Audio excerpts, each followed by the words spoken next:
All right, guys, we're on to chapter 9. Chapter 9 is titled In the Witch's House. And now, of course you want to know what had happened to Edmund. He had eaten his share of dinner, but he hadn't really enjoyed it because he was thinking all the time about Turkish delight. And there's nothing that spoils the taste of good ordinary food half so much as the memory of bad magic food. And he had heard the conversation and hadn't enjoyed it much either, because he kept on thinking that the others were taking no notice of him trying to give him the cold shoulder. They weren't, but he imagined it. And then he had listened until Mr. Beaver told them about Aslan, until he had heard the whole arrangement for meeting Aslan at the stone table. It was then that he began very quietly to edge himself under the curtain which hung over the door. For the mention of Aslan gave him a mysterious and horrible feeling, just as it gave the others a mysterious and lovely feeling. Just as Mr. Beaver had been repeating the rhyme about Adam's flesh and Adam's bones, Edmund had been very quietly turning the door handle. And just before Mr. Beaver had begun telling them that the White Witch wasn't really human at all, but half a djinn and half a giantess, Edmund had got outside into the snow and cautiously closed the door behind him. You mustn't think that even now Edmund was quite so bad that he actually wanted his brother and sisters to be turned into stone. He did want Turkish delight, and to be a prince, and later a king, and to pay Peter out for calling him a beast. As for what the witch would do with the others, he didn't want her to be particularly nice to them, certainly not to put them on the same level as himself. But he managed to believe, or to pretend he believed, that she wouldn't do anything very bad to them. Because, he said to himself, all these people who say nasty things about her are her enemies. And probably half of it isn't true. She was jolly and nice to me. Anyway, much nicer than they are. I expect she is the rightful queen anyway. Anyway, she'll be better than that awful Aslan. At least that was the excuse he made in his own mind for what he was doing. It wasn't a very good excuse. However, for deep down inside him, he really knew that the White Witch was bad and cruel. The first thing he realized when he got outside and found the snow falling all around him was that he had left his coat behind in the beaver's house. And of course, there was no chance of going back to get it now. The next thing he realized was that the daylight was almost gone, for it had been nearly 3 o'clock when they sat down to dinner, and the winter days were short. He hadn't reckoned on this, but he had to make the best of it. So he turned up his collar and shuffled across the top of the dam. Luckily, it wasn't so slippery since the snow had fallen to the far side of the river. It was pretty bad when he reached the far side. It was growing darker every minute, and what with that and the snowflakes swirling all around, he could hardly see 3 feet ahead. And then, too, there was no road. He kept slipping into deep drifts of snow and skidding on frozen puddles and tripping over fallen tree trunks and sliding deep, steep banks and barking his shins against rocks till he was wet and cold and bruised all over. The silence and the loneliness were dreadful.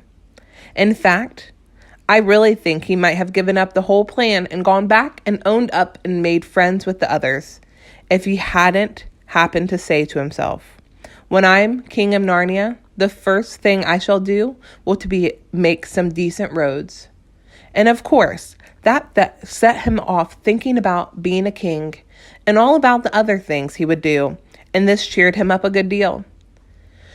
He had just settled in his mind what sort of palace he would have and how many cars and all about his private cinema and where the principal railways would run and what laws he would make against beavers and dams and what putting the finishing touches to some scheme for keeping Peter in his place when the weather changed. First, the snow stopped. Then a wind sprang up, and it became freezing cold. Finally, the clouds rolled away, and the moon came out. It was a full moon, and shining on all that snow, it made everything almost as bright as day. Only the shadows were rather confusing.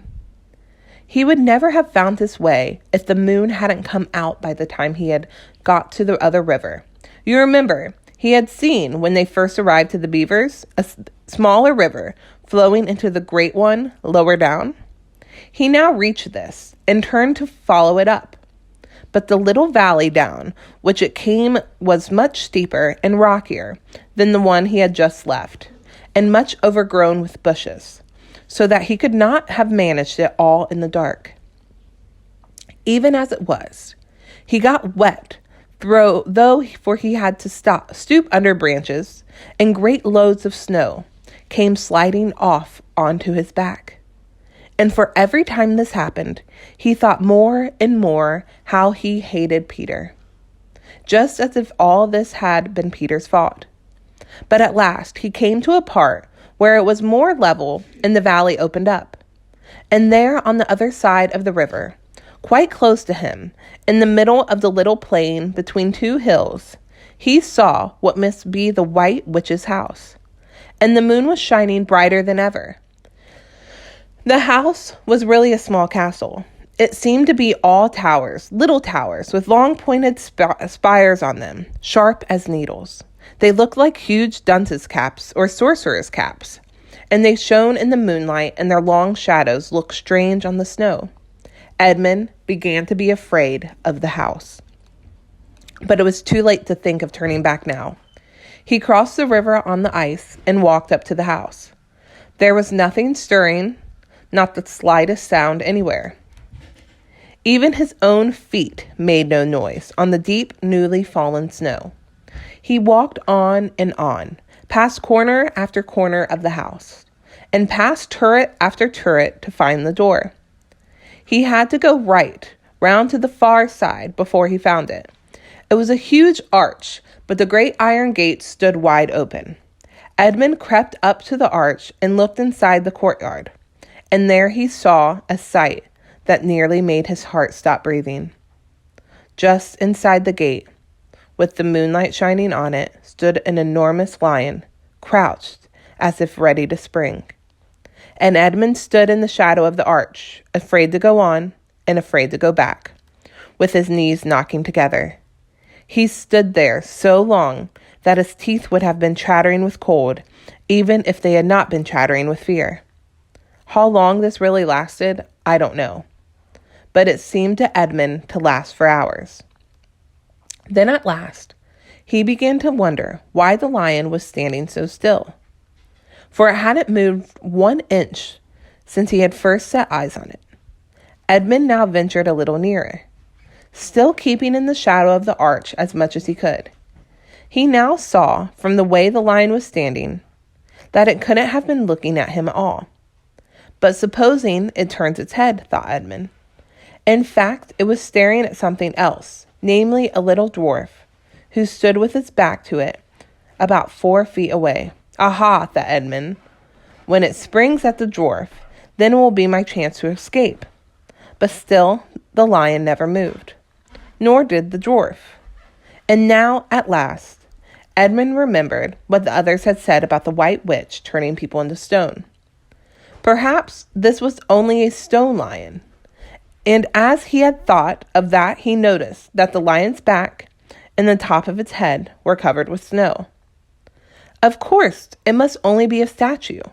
No living animal would have let itself get covered with snow. Then, very slowly, and with his heart beating as if it would burst, Edmund ventured to go up to the lion. Even now, he hardly dared touch it, but at last he put on his hand very quickly and did. It was cold as stone.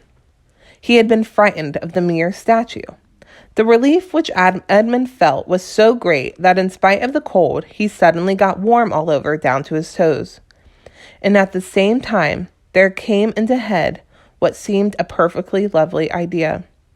Probably, he thought, this is the great lion Aslan that they were talking about. She's caught him already and turned him into stone. So that's the end of all their fine ideas about him. Pooh! Who's afraid of Aslan? And he stood there gloating over the stone lion. And presently he did something very silly and childish. He took a stump of lead pencil out of his pocket and scribbled a mustache on the lion's upper lip, and then a pair of spectacles on its eyes. Then he said, "Yeah, silly old Aslan, how do you like being stone? You thought yourself mighty fine, didn't you? But in spite of the scribbles on its face, of the great stone beast still looked so terrible and sad and noble, staring up in the moonlight, that Edmund didn't really get any fun out of jeering at it." He turned away and began to cross the courtyard. As he got into the middle of it, he saw that there were dozens of statues all about, standing there, and there, rather as pieces stand on a chessboard when it's halfway through the game. There were stone satyrs and stone wolves and bears and foxes and mountains of stone. There were lovely stone shapes that looked like women, but who were really the spirits of trees. There were the great shape of a centaur and a winged horse, and a long little creature that Edmund took to be a dragon. They all looked so strange, standing there perfectly lifelike and also perfectly still. In the bright cold moonlight, and it was an eerie work crossing the courtyard. Right in the very middle stood a huge shape like a man, but as tall as a tree, with a fierce face and shaggy beard and a great club in his hand. Even though he knew it was only a stone giant and not a live one, Edmund did not like going past it. He now saw that there was a dim light showing from a doorway on the far side of the courtyard. He went to it. There was a flight of stone steps going up to an open door. Edmund went up them. Across the threshold lay a great wolf. It's all right, he kept saying to himself. It's only a stone wolf, it can't hurt me.